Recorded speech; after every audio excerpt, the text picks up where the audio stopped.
de guerre de presse français, toujours en vie, le plus ancien dans sa profession. Sa première guerre, il la couvre à 18 ans. Et là, il était, il y a quelques semaines ou quelques jours, je ne sais plus très bien, à Mossoul. Donc, Patrick Chauvel a consacré sa vie à couvrir toutes les guerres du monde.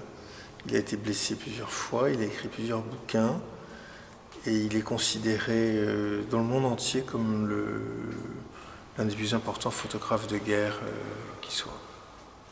D'abord, merci de me recevoir ici à Caen, qui est quand même un endroit important pour moi. C'est quand même un endroit où la guerre a été très très présente, donc il y a une logique dans tout ça. Et ce qui m'intéressait de faire cette expo, c'était de montrer le travail de mes collègues d'en face, c'est-à-dire les Nord-Vietnamiens.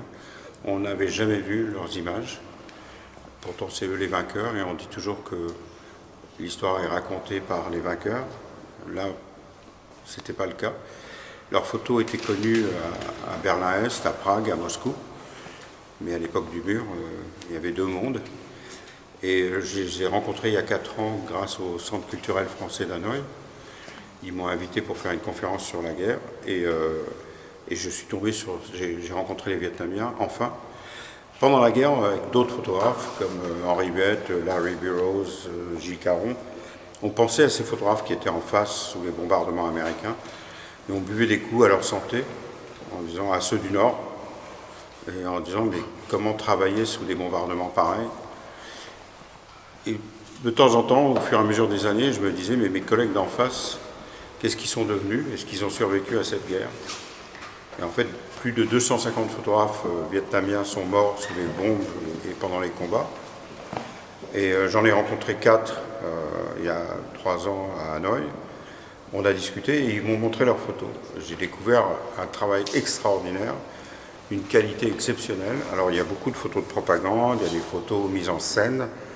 C'était la manière de travailler, c'était le Parti communiste, ils étaient soldats, ils travaillaient pour le parti, pour l'agence vietnamienne d'information.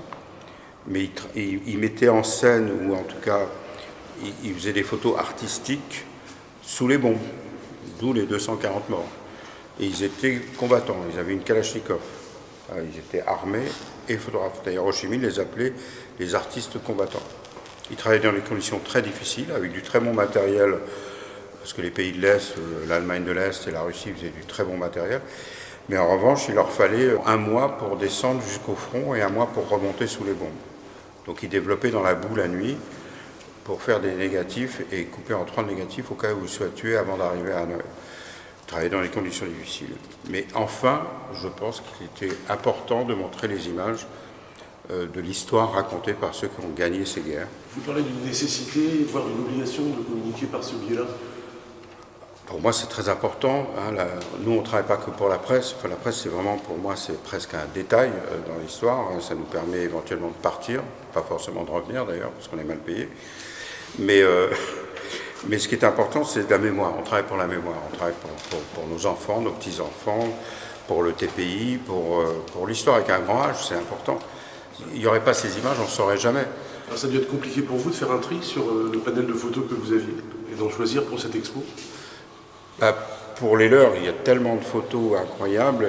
Il a fallu faire un tri, un équilibre entre les vraies photos de propagande un peu trop montées, mais qui sont quand même très belles, parce qu'il y a une vraie volonté de donner du cœur au ventre aux combattants nord-vietnamiens et sud-vietnamiens communistes. On avait le même but, que la guerre s'arrête.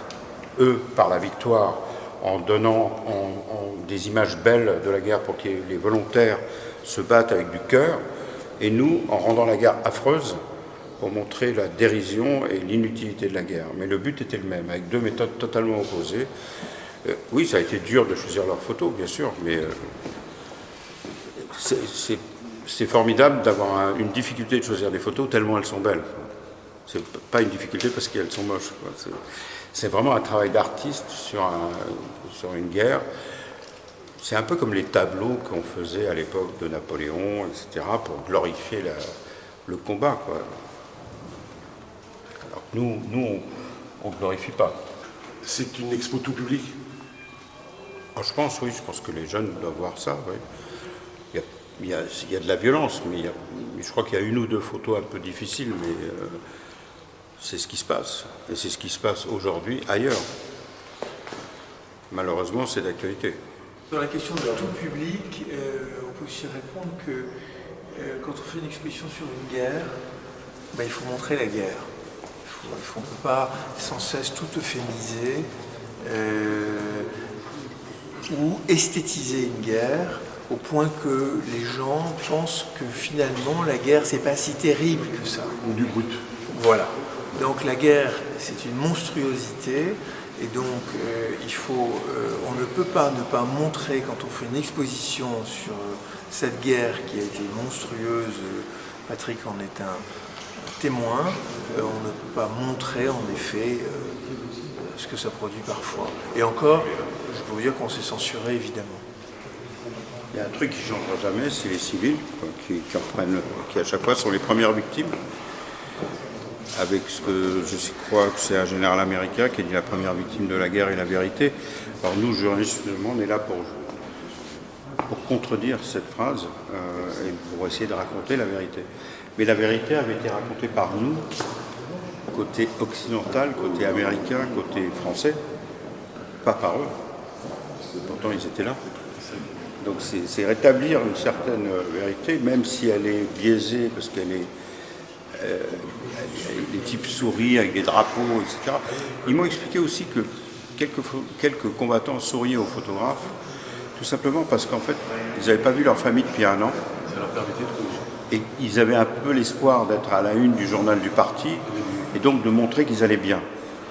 Donc ils faisaient un sourire à leur mère, en fait. C'était pas forcément de la mise en scène, c'était une réaction pour rassurer leur famille. Contrairement à nous, eux, quand ils étaient au combat, c'était 1000 km sous les bombardements par les nombreuses pistes chimiques. Nous, on y allait en hélicoptère en 2 heures, et quand on en avait marre, on était fatigué ou blessé, on rentrait avec les hélicoptères qui venaient chercher les morts et les blessés. Et on se retrouvait au bout de 2 heures face à une bière fraîche en écoutant du rock'n'roll. Eux, non.